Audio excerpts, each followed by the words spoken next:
Human sa taas nga pagpaabot sa bakuna batok sa COVID-19, napahigayon na gayud ang Makasaysayanon nga pagbakuna sa Sugbo karong adlaw. Gamit ang Sinovac, unang gibakunahan ang mga health frontliners sa Vicente Sotto Memorial Medical Center. Ani ang report. Si Dr. Gerardo Aquino, ang Pangulo sa Vicente Sotto Memorial Medical Center, ang unang gibakunahan sa Sinovac vaccine sulod sa Behavioral Science Building sa VSMMC. Gihimo kini atubangan sa iyang mga sakop sa Tambalanan kinsa apil usab sa gibakunahan. Alas 2:44 sa hapon natupukan sa Sinovac vaccine si Dr. Aquino nga gipahigayon ni DOH Undersecretary Gerardo Bayugo.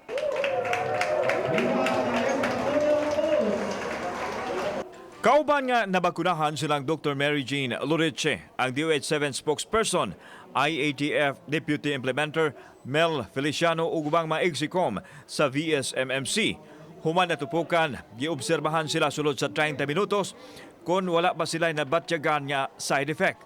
Dayon may atubang sila sa masakop sa media o gipadayag ang ilang gipati. Parang murag wala lang, injectional lang because expert siguro ang ka-injection magudpod sa ako, no? Si Yusek Bayugo. Although there's a little pain on the injection, just like sa injection site, just like any ordinary na injection.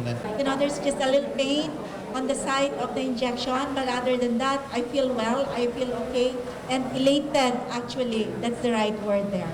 50 ka mga hospital staff, apil na ang execom sa ospital ang nabakunahan karong adlaw. Sa 2,900 ka mga health frontliners sa Vicente Sotto Memorial Medical Center, mukabat lang sa 1,145 ang nagpalista nga magpabakuna karong adlaw. Apan malaumon si Dr. Aquino nga human sa vaccination karon, musakara ang gidaghanon kay makumbinsera ang iyang mga staff nga magpabakuna. Nagpasalamat si Aquino sa katapusan na hatagan na og proteksyon kuno ang mga frontliners sa Tambalanan. And hopefully after this event, I know yung iba kasi is just the wait and see, but for sure there will be an increased number of employees.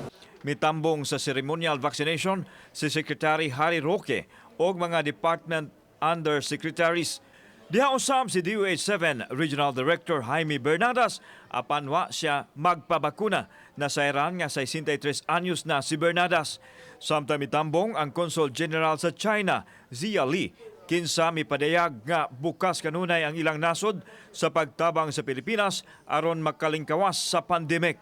Ang 600,000 ka mga dosis sa Sinovac gikan sa ilang nasod sinugdanan lang kuno sa ayuda nga ihatag sa China ngadto sa Pilipinas.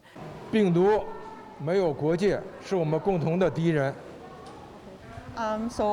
He knows that this pandemic is very dangerous, or the virus is very dangerous. It has no known. Everybody is its enemy. So we are together in this fight.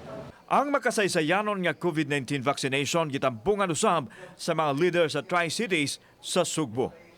Kauban si Marlon Melgaso, ako si Alan Domingo. Balitang Bisdak.